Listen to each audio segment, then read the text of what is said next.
மாநிலத்தை கெடுத்த அதிமுக, மாநிலத்தை கண்டுகொள்ளாத பாஜக, இந்த கள்ள கூட்டணியை மக்கள் அடையாளம் கண்டு கொண்டிருக்கிறார்கள். மக்கள் நலனே முக்கியம்னு செயல்பட்டு கொண்டிருக்கக்கூடிய நமது திராவிட மாடல் தமிழ்நாட்டு மக்களாகிய நீங்கள் துணை இருப்பது போல உண்மையான வளர்ச்சியை நமது நாடு காண ஒட்டுமொத்த இந்திய மக்களும் தயாராகிவிட்டார்கள். பாசிசத்தை வீழ்த்த இந்தியாவை காக்க ஸ்டாலின் அழைக்கிறேன்.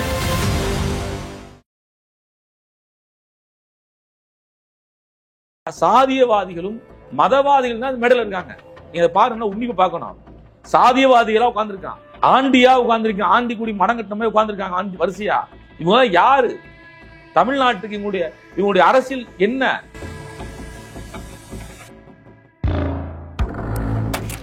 டிடி தினகரன் பார்த்து மோடி முறைச்சு சொன்னாருங்க, கையில குத்துனாருங்க ஒரு குத்து. ஒழுங்காருன்னு சொன்ன வார்த்தை என்ன சொல்றீங்க? அது நீங்க பாருங்க, வீடியோ பாருங்களேன்.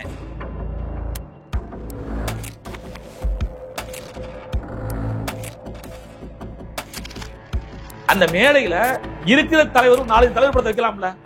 ஏன் மருத்துவர் ராமதாஸ் படத்தை வைக்கலாம்ல? வட மாவட்டத்தில் பெரும் சாதி கொண்ட தலைவர், அவர் படத்தை வைக்கலாம்ல? ஏன் வைக்கல? அப்ப என்ன ராமதாஸ் அசிங்கப்பட்டான்னு சொல்ல வரீங்களா?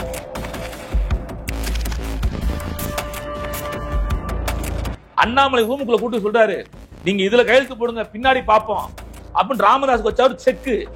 அந்த ஆன்லைன்ல வந்து பேசுறது மோடி, அமித்ஷா மிரட்டுங்களை அடிபடிஞ்சாங்க.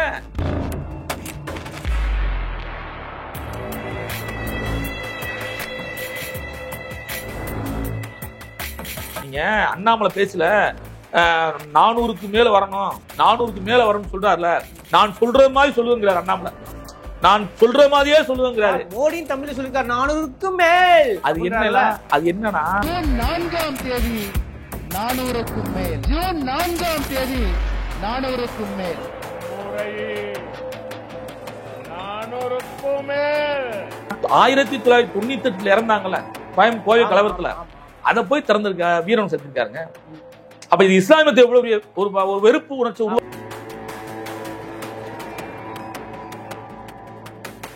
ஏங்க. பீகார்ல சாதிவாரி கணக்கெடுப்பு நடத்துறப்ப யார் எதிர்த்தா? மோடி தானே எதிர்த்தாரு.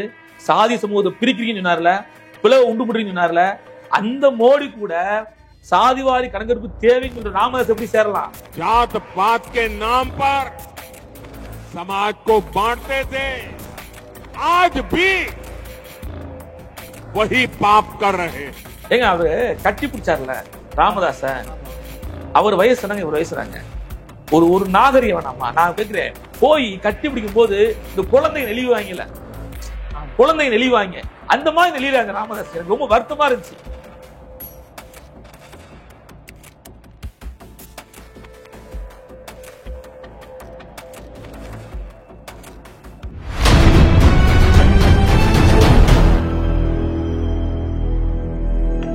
சார் வணக்கம். வணக்கம். நீங்க சொன்னது மாதிரியே நாங்கள் பாமகவை ஓரங்கட்டி விட்டோம், பாமக ஓரங்கட்டி விட்டோம் சொல்றீங்க. ஆனா இன்னைக்கு முக்கியமா இன்னொரு திசைக்கு போய் கிட்டத்தட்ட பிஜேபியில போய் நீங்க ஒன்றுட்டாங்க. ஒரே மேடையில் இன்று முழங்கி இருக்கிறார்கள். சேலம் மாநாடு சந்திப்பு இருக்கிறது. கிட்டத்தட்ட டிடிவி, ஓபிஎஸ், வாசன், ராமதாஸ், அன்புமணி ராமதாஸ், மோடி என்று ஒரு கூட்டணி வலுவா உருவாயிடுச்சு இல்லையா? இப்ப என்ன சொல்ல வரீங்க? ஆளே இல்லாத கடையில டீ ஆத்துனான்னு சொல்லி நம்ம ஊர் கிராமத்துல சொல்லுவாங்க. ஆளே இல்லாத கடையில டீ ஆத்துனாங்க எல்லாரும் சேர்ந்து. அங்க ஓட்டு போடவே ஆள் இல்லை. வந்தேம்புறம் வடநாட்டுக்காரங்க, கோயம்புத்தூர், திருப்பூர், பனியன் கம்பெனியில் வேலை ஆக்குறவங்க, அவங்கள வச்சு தான் மாநாடே நடத்திருக்காங்க. இன்னொரு செய்தி என்னன்னா, பாட்டாளி மக்கள் கட்சிங்கிறது தமிழ்நாட்டு அரசியலிருந்து அனாதையாக்கப்பட்ட கட்சி. பாரதிய ஜனதா எப்படி இங்க அனாதையா இருக்கோ, அப்படிதான் அனாதைகள்லாம் சேர்ந்து ஒரு ஆண்டி கூடி மடம் கட்டுன்னு சொல்லுவாங்கல்ல, உண்மையிலே ஆண்டிதான். ஆண்டி கூடி மடம் கட்டியிருக்காங்க. இது வெற்றி பெறுமானா? இது எப்படி வெற்றி பெறும்? நீங்க ஜி.கே. வாசன் யார் ஓட்டு போடுவா எடுத்துக்கங்க. அதை விடுங்க, பாமக பேசல, நீங்க வடநாட்டுல முக்கியமா இருக்குல்ல, அதை பேச மாட்டீங்க, வாசல்லே நிக்கிறீங்க. பாட்டாளி மக்கள் கட்சிக்கு எங்க அண்ணன் வேல்முருகன் போதுமா? அவருக்கு பதில் சொன்னாவே போதும், அவங்களுடைய லட்சணத்தை அவர் பார்த்துக்குவாரு. நான் என்ன சொல்றேன்னா, சாதியவாதிகளும் மதவாதிகள் தான் மேடையில் இருக்காங்க. நீங்க பாருங்க, உன்னிப்பு பார்க்கணும். சாதியவாதிகளா உட்கார்ந்துருக்கான், ஆண்டியா உட்கார்ந்துருக்கான், ஆண்டி கூடி மடங்கட்டமே உட்கார்ந்துருக்காங்க ஆண்டி வரிசையா. இவங்க யாரு? தமிழ்நாட்டுக்கு இவங்களுடைய அரசியல் என்ன? தமிழ்நாட்டு சமூக நீதி அரசியல் இவங்க என்ன பண்ணாங்க? புரியுதா உங்களுக்கு? இந்த KP ராமலிங்கம் ஒருத்தர் இருக்காப்ல. ஆமா, அவர் இன்னைக்கு ஸ்ரீராம் சொல்றாரு, பாரத் மாதாக்கு ஜெயங்கிறாரு, மோடிங்கிறாரு. ரொம்ப வருத்தமா இருக்கும். அந்த வாய் தான் தந்தை பெரியார் வாழ்ன்னு சொன்ன வாய், அந்த வாய் தான் அண்ணா வாழ்ன்னு சொன்ன வாய், அந்த வாய் தான் கலைஞர் வாழ்ன்னு சொன்ன வாய் KP ராமலிங்கம்.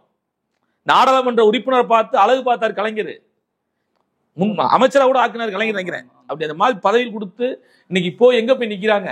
அதை கூட ஒழுங்கா சொல்ல தெரியல. நீங்க ஜெய் ஸ்ரீராமும் பாரத் மாதா ஜெயின் ஒழுங்கா சொல்ல தெரியல, உளர்றாப்ப மேடையில். அவருக்கு என்னன்னா மோடியை பார்த்தா கையால் நடுங்குது டடடண்டு. ஒரு ரெண்டு விஷயத்த மட்டும் சொல்றேன். என்னன்னா டிடி தினகரன் பார்த்து மோடி முறைச்சு சொன்னாருங்க, கையில குத்துனாருங்க ஒரு குத்து, ஒழுங்காருன்னு சொன்ன வார்த்தை. என்ன சொல்றீங்க? அந்த அது நீங்க பாரு, வீடியோ பாருங்களேன். டிடி தினகரன் பார்த்து ஒரு குத்துறாரு கையில. ஆமா, புரியுதா உங்களுக்கு? ஒரு முறைப்பட குத்துறாரு. தினகரன் வந்து கொடுத்த சால்வைய தூக்கி கீழே வைக்கிறாருங்க. ராமதாஸை கட்டி அணைக்கிறாரு. அசிங்கப்படுத்திட்டாரு. டிடி தினகரன் அசிங்கப்படுத்திட்டாரு. ராமதாஸை கட்டி அணைக்கிறாருங்க. சாதியவாதி மதவாதி ஒன்னாகிறான், இணைகிறான். ஏன்னா தினகரன் தந்தை பெரியாரின் வாழ்ந்து சொன்னவரு. அண்ணாதோட கட்சி நடத்துறாங்க அண்ணா பேர்ல. அப்ப தினகரன் வாங்கின சால்வைய அப்படி கீழே போடுறாரு. வாசன், வாசனை கண்டுக்கவே இல்லை. ஆமா, அது ஒரு காட்சி போச்சு. நீங்க ஒரு ஆளா பாத்துட்டு வராரு. ஜான் பாண்டியன் பார்க்கல இந்த முறை, ஜான் பாண்டியன் மதிக்கல இந்த முறை. என்ன சொல்றீங்க? அப்படி போயிட்டே இருக்காரு, வணக்கம் வந்து போயிட்டே இருக்காரு. அவர் பார்த்த ஒரே ஆளு ராமதாஸ் தான். ஏன்னா ராமதாஸ்ங்கிற ஒரு சாதியவாதியை மோடி என்ற ஒரு மதவாதி, ஒரு RSS தலைவன் கட்டிப்பிடிச்சு இணைகிறாங்க. இதுதான் உண்மை. அப்பட்டும் வெளிப்படுது. எங்கள் தலைவர் எழுச்சி தமிழர் தொடர்ந்து பாட்டாளி மக்கள் கட்சியும் பாரதிய ஜனதாவையும் தமிழ்நாட்டிலிருந்து அப்புறப்படுத்தும் சொல்லிட்டு இருந்தாரு. கட்டாயம் அப்புறப்படுத்த போறாங்க இந்த மக்கள். ஆனா அவங்க ரெண்டு ஒண்ணு சேர்க்காங்கல்ல, அதுதான் நீங்க அந்த ஒண்ணு சேர்ந்து அப்புறப்படுத்துறான்.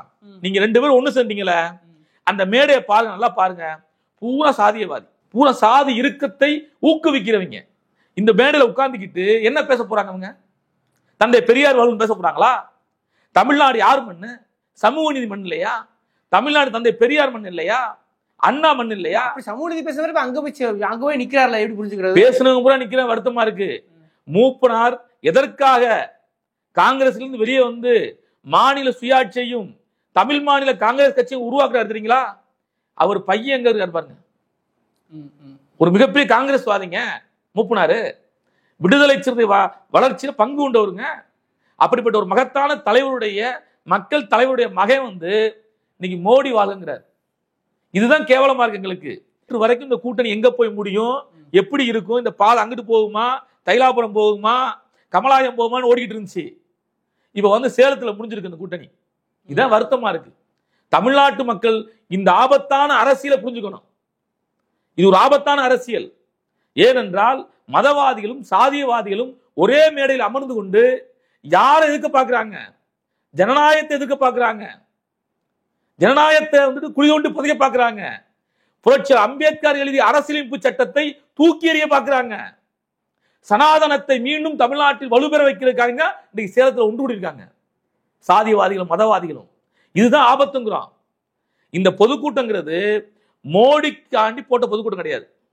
அண்ணாமலைக்காண்டியும் எல்முருகனுக்காண்டியும் KP ராமலிங்கத்துக்காண்டி போட்ட பொதுக்கூட்டம். என்ன சொல்ல வரீங்க? அந்த பேனர் நீங்க பார்க்கலையா?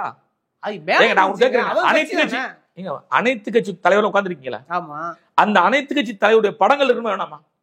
இல்லங்க, பிஜேபி நடத்த கூட்டம் தானே. ஏங்க பிஜேபி நடத்த கூட்டம் விடுதலை சிறுத்தை நாங்க நடத்தினா, வெள்ளுங்க நம்ம நடத்தினா, ஸ்டாலின் படம் இல்லையா? முதலமைச்சர் படம் இல்லையா? கலைஞர் படம் இல்லையா? அண்ணா படம் இல்லையா? புரட்சி அம்பேத்கர் தந்தை பெரியார் படங்கள் இல்லையா? நாங்க நடத்த மாநாடு தானங்க, விடுதலை சிறுத்தைகள் மாநாடு தானங்க. நாங்க ஏன் இங்க உள்ள சமூக நீதி தலைவர் படத்தை வைக்கிறோம்? அந்த மேடையில இருக்கிற தலைவர் 4 தலைவர் படத்தை வைக்கலாம்ல? ஏன் மருத்துவர் ராமதாஸ் படத்தை வைக்கலாம்ல? வட மாவட்டத்துல பெரும் சாதி கொண்ட தலைவர், அவர் படத்தை வைக்கலாம்ல? ஏன் வைக்கல? அப்ப என்ன ராமதாஸ் அசிங்கப்படுத்தான்னு சொல்ல வரீங்களா? எல்லாருமே அசிங்கப்படுத்திட்டாங்க. என்ன சொல்றீங்க? பாரதிய ஜனதா கட்சி கூட்டணி முடிவே இல்லைல்ல. மோடி வந்து அந்த பொதுக்கூட்டம் தேதி கொடுத்தாருங்க, அதுதான் ஓகே. அவங்க வந்து அந்த கூட்டணி கட்சியுடைய பொதுக்கூட்டம் கிடையாது. எல்லாரும் வந்துடணும். சரண்ரான் வந்து மேடையில ஒரு மிரட்டலுங்க. அது வந்துட்டு சரண்டர் ஆக வேண்டிய அவசியம் என்ன இருக்கு? அன்புமணி ராமதாஸுக்கு பல்வேறு வழக்குகள் இருக்குங்க. மருத்துவக் கல்லூரி வழக்கு இருக்கு, அவருக்கு பல்வேறு வழக்குகள் இருக்கு. அதனாலதான் அவர் பம்மிட்டாரு. இந்த கூட்டணி பம்முனதுக்கு காரணமே நேற்று இன்னொரு விஷயம் நடந்தீங்களா, அவங்க வந்து ஒரு நியமன எம்பி ராஜ்யசபா எம்பி கேட்கிறாங்க, அந்த எம்பி சீட்ல கையெழுத்து போட மாட்டோம்னு தடுமாறாரு ராமதாஸ். என்ன அது பேர் காணாங்கிறாரு. அண்ணாமலை ரூமுக்குள்ள கூட்டு சொல்றாரு, நீங்க இதுல கையெழுத்து போடுங்க பின்னாடி பார்ப்போம் அப்படின்னு ராமதாஸுக்கு வச்சா ஒரு செக்கு. அந்த ஆன்லைன்ல வந்து பேசுறது மோடி அமித்ஷா மிரட்டுங்களை அனுப்பி அடிபடிஞ்சாங்க. மிரட்டிருக்காங்களா? அண்ணாமலை வந்து ராமதாஸ் மிரட்டுறாங்க. ஆமா, உங்க மேல வழக்கெல்லாம் இருக்கு. நீங்க அதிமுக கூட்டணி போய் என்னதை சாதிக்க போறீங்க, நாங்க தான் மேல வருவோம், எங்களோட வந்தீங்கன்னா உங்களுக்கு பாதுகாப்பா இருக்குன்னு சொல்லி தானே அன்புமணி போட்டு பேசுனது. அப்ப மிரட்டிட்டாருன்றீங்க? மிரட்டல் தானே போனுச்சு. ராமதாஸுக்கு ஒரு பழக்கம் தெரியுங்களா, அவர் யாரெல்லாம் வீட்டுக்கு வச்சு விருந்து கொடுக்குறாரோ அந்த விருந்துக்கு பின்னாடி அரசியல் இருக்கும். அந்த விருந்துக்கு பின்னாடி அரசியல் இருக்கும். அங்க அவங்க முன்னாடி சாலையை போட்டு போரையை போட்டு பொத்திடுவாரு, ஒரு பொத்து காலில் விழுந்துருவார் வீட்டுக்குள்ள. அப்படி ஒரு கேரக்டர் தான் மருத்துவர் ராமதாஸ் அவர்கள்.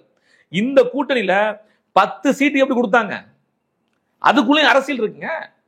10 சீட்டுங்க ராமதாஸுக்கு. என்ன காரணம், நாங்க பெரும்பான்மையா இருக்கோம், எங்களை ஊக்குவீங்க, நீங்க கொடுத்தீங்கன்னா நாங்க கூட வரோம், சரண்டர் ஆகிறோம், நீங்க சொல்றத கேட்கிறோம், அப்ப நேம் எம்பி வேணாம் அப்படின்னு பேச ஒப்பந்தம் போட்டு கையெழுத்து போட்டிருக்காரு. அந்த ஒப்பந்தம் கையெழுத்து போடும் போது தடுமாறுறாரு யாரு, ராமதாஸ். எங்க நியமன எம்பி இல்லைன்னா மகனை விட்டுருவோமோ அப்படின்னு தடுமாறாரு. இல்ல நீங்க இப்படி கையெழுத்து போடுங்க, உங்கள்கிட்ட மோடி அமித்ஷா பேசுவாங்க சொல்லி ரூமுக்குள்ள கூட்டு போய் பேச வச்சுட்டாரு. அன்புமணி ராமதாஸ்கிட்டையும் அந்த மருத்துவர் ராமதாஸ்கிட்டையும் பேசி முடிச்சுட்டாங்க. 300 கோடி செட்டில்மெண்ட் சொல்றாங்க. 300 கோடி ரூபாய் 300 கோடி செட்டில்மெண்ட்ங்கிறாங்க. யாருக்கு? ராமதாஸ்கா? பாமகக்கு. என்ன சார் சொல்றீங்க? உண்மைங்கண்ணா, செட்டில்மெண்ட் பேசிட்டாங்கிறாங்க. என்னன்னா, நீங்கள் அந்த கட்சிக்குள்ள இருக்கிற பாட்டாளி மக்கள் கட்சிக்குள்ள இருக்கவங்க எல்லாருமே இந்த கூட்டணி ஆதரிக்கவே இல்லை, அவங்க இதை விரும்பவே இல்லை. அந்த ஒரு ஆடியோ கூட வைரல் ஆயிருந்துச்சு. அந்த ஒரு ஆடியோ மட்டும் இல்ல, பல்வேறு ஆடியோகள் இருக்கு. பாட்டாளி மக்கள் கட்சி இருக்கிற சுத்தமான வன்னியர் சொல்லுவான், ஏன்னா அப்படியே பேசணும். சுத்தமான வன்னியர் இருக்காங்கல்ல, அவங்க எல்லாம் பாட்டாளி மக்கள் நிறுவனர் ராமதாஸ் மேலையும் அன்புமணி ராமதாஸ் மேலையும் கோபத்தில் இருக்காங்க. ஏனென்றால் வட மாவட்டங்களை அதிமுக கூட்டணிக்கு போனா, திமுக கூட்டணிக்கு போனா ஒரு அதிகாரத்துக்கு வரலாம், ஊராட்சி மன்ற தலைவரா வரலாம், சேர்மனா வரலாம் அப்படின்னு அவங்க எப்பவுமே நினைச்சிருப்பாங்க. வட மாவட்டத்துல சேர்மன் ஆயிரலாம், பஞ்சாயத்து தலைவர் ஆயிரலாம், ஒரு ஒன்றிய கவுன்சிலர் ஆயிரலாம், மாவட்ட கவுன்சிலர் நினைப்பாங்கல்ல, யதார்த்தம் தானே. ஆனால் பாஜக போனா என்ன ஆக முடியும்? இங்க ஒரு கேள்வி இருக்கு. பாரதிய ஜனதா கட்சியோடு போகும்போது நீங்க என்ன ஆக போறீங்க? கவுன்சிலர் கூட ஆக முடியாது, கவுன்சிலர் கூட நீ ஆக முடியாது. கடந்த 3 தேர்தல்ல நீங்க பாமக பாட்டாளி கூட்டணி தானே, பாஜகவோட கூட்டணி தானே, என்ன வெற்றி பெற்றீங்க? எத்தனை சீட் நீங்க பிடிச்சீங்க? சரி, உள்ளாட்சி தேர்தல் கூட்டணி வச்சீங்களா, என்ன பண்ணீங்க? ஒரு 3 தேர்தல் வரலாறு இருக்குல்ல. அப்போ உங்க பாஜகவோட யாரெல்லாம் சேர்றாங்களோ அவங்க எல்லாம் ஆம நுழைஞ்ச வீட்டுல நுழைஞ்ச மாதிரி தான் இருக்கு கதை. ஆம நுழைஞ்ச வீடு ஒண்ணு, பாஜக அண்ணாமலை நுழைஞ்ச வீடு ஒண்ணு. என்ன சொல்றீங்க? அவ்வளவு ஆபத்தானது அண்ணாமலை. நம்ம அண்ணாமலை இருக்காரு, அவர் ஒரு ஆமை. பரபரப்பா இருக்கு இன்னைக்கு வேணும் அரசியல்ல. ஆனா தேர்தல் முடிஞ்ச பாருங்க, இந்த ஆமை எங்க போகுன்னு பாருங்க. கரூர்ல நிக்கிறாரு இன்னைக்கு. கரூர்ல நிக்கிறார்ல சார். எங்க தமிழிசை வரப்போறாங்க மீண்டும். தமிழிசை ராஜினாமா பண்ணாங்க. தமிழிசை ராஜினாமா பண்ணாங்க. கவர்னர் பதவிங்கிறது உச்சபட்ச பதவி. நீங்க எம்பியோடைய மந்திரியோட பெரிய பதவினா கவர்னர் பதவி தான். முதலமைச்சர் ஈக்குவலான பதவி. ஒரு மசோதாவை தீர்மானங்களை நிறைவேற்றி ஜனாதிபதிக்கு நேரடி அனுப்பக்கூடிய பதவி. அந்த பதவி ராஜினாமா பண்றாங்கன்னா அது 2 ஒரு யூனியன் பிரதேசம், ஒரு மாநில பிரதேசம். ஏன் ராஜினாமா பண்றாங்க? என்ன காரணம்? என்ன காரணம்? அந்த அம்மா தமிழ்நாட்டின் தலைவர் வர போறாங்க, அண்ணாமலை எடுக்க போறாங்க. அண்ணாமலை தோத்தன அந்த அம்மா தலைவராக்கிடுவாங்க. அண்ணாமலை அதுக்காக அவ்வளவு கஷ்டப்படுறாரு. முடிஞ்சு அண்ணாமலை ரோலு. வெற்றி பெற்றா அண்ணாமலை வச்சுக்குவாங்க, வெற்றி பெறலாம் தூக்கி போட்டுருவாங்க. இதுதான் பாஜக வேலை. ஏன்னா பாஜக என்னன்னா சக்கையா புழிஞ்சு கீழே போறதுதான் பாஜக வேலை. இப்ப நீங்க எச் எங்க இருக்கா தெரியுமா? மேடையில் இருக்காரா? பொன் ராதாகிருஷ்ணன் இருக்காரா? சிபி ராதாகிருஷ்ணன் இருக்காரா? அப்ப இன்னைக்கு மேடையில் இல்ல. அந்த மேற்கு மண்டலம்னாலே சிபி ராதாகிருஷ்ணன் தான். அவரு ஆளுநர் ரைட்டர்ல. ஆளுநர் ரைட்டர்ல. சரி, எச்ராஜ் என்னாச்சு? எச்ராஜா தெரியல. எச்ராஜ் எங்க போனாரு? சரி, தமிழிசை ராஜினாமா பண்ணிட்டாங்க. இன்னைக்கு மேடையில காணாமே. தமிழிசைக்கு போனாங்க மேடையில. அப்ப இந்த மேடை என்பது சாதிய பாதிகளை முன்னிறுத்துற மேடையா மாறிடுச்சு. 1. 2வது, இந்த மேடையில் ஒரு அம்மா உட்காந்துருப்பாங்க, குஷ்புன்னு சொல்லி. ஆமா, குஷ்புன்னு சொல்லி அந்த ஓரத்தில் உட்காந்துருப்பாங்க, பார்த்துருப்பீங்க. அந்த அம்மா ஏன் இப்படி ஓரத்தில் உட்காந்துருக்கு? என்ன காரணம்? சரி, நான் ஒண்ணு கேட்கிறேங்க. அந்த பாஜக இஸ்லாமியர்லாம் இருந்தாங்க இல்லைங்க, 4-5 பேர் அலுசுலாம் இருப்பாங்க இல்லைங்க. இஸ்லாம் எங்க போனா மேடையில? ஆமா, அந்த வேலூர் இப்ராஹிம் வேலூர் இப்ராஹிம் ஒரு 4-5 பேர் இருப்பாங்க, கையாம குத்துவாங்க, ஆளே காணாமல அவங்களா. நீங்க ஒரு இஸ்லாமிய வச்சு சுத்திட்டு இருந்தீங்களா, எங்க போனுச்சு? அப்ப இந்த மேடை சாதியவாதிகளும் மதவாதிகளும் கூடிய மேடையா மாறிடுச்சு. இந்த மேடைக்கு முன்னாடி உட்கார்ந்துருக்க எல்லாருமே வடமாநில தொழிலாளர்கள். வடமாநிலத்திலிருந்து திருப்பூர், கோயம்புத்தூர், ஈரோடு, இங்கு சாயப்பட்டறைக்கும். இல்ல அதுவும் கூட இன்னைக்கு பாத்தீங்கன்னா மோடி பேசும்போது சாராசாரியா மக்கள் வெளியேற காட்சியிலும் வெளியேறிச்சு இன்னைக்கு. இல்லைங்க, நீங்க மோடி பேசுற யாரு ஏத்துக்குவாங்க? நீங்க மீண்டும் அன்புமணி ராமதாஸ் சொல்றாருங்க, மீண்டும் மோடி 3வது முறை வருவார். பேசுனீங்களா 3வது முறை இருந்தாங்க. சரி, 3வது முறையா என்னது கிளிக்க போறான்னு கேக்குறான். அதான் 400க்கு மேல் எம்பி வேணுங்கிறாருல. தமிழ்நாட்டில் அப்படி ஒரு மாயை கொண்டு வந்து காட்டுறாங்க இவங்க. நீங்க அண்ணாமலை பேசல 400க்கு மேல வரணும், 400க்கு மேல வரணும்னு சொல்றாருல, நான் சொல்ற மாதிரி சொல்லுவேங்கிறார் அண்ணாமலை. நான் சொல்ற மாதிரியே சொல்லுவேங்கிறாரு. மோடியும் தமிழ்ல சொல்லிருக்காரு 400க்கு மேல். அது என்னன்னா உங்கள் மூளைக்குள்ள அப்படி செலுத்துறதுங்க. உங்க மூளைக்குள்ள மோடி 400க்கு மேல வரணும், அது திணிப்புங்க. அது உங்க மூளைக்குள்ள செலுத்துறது.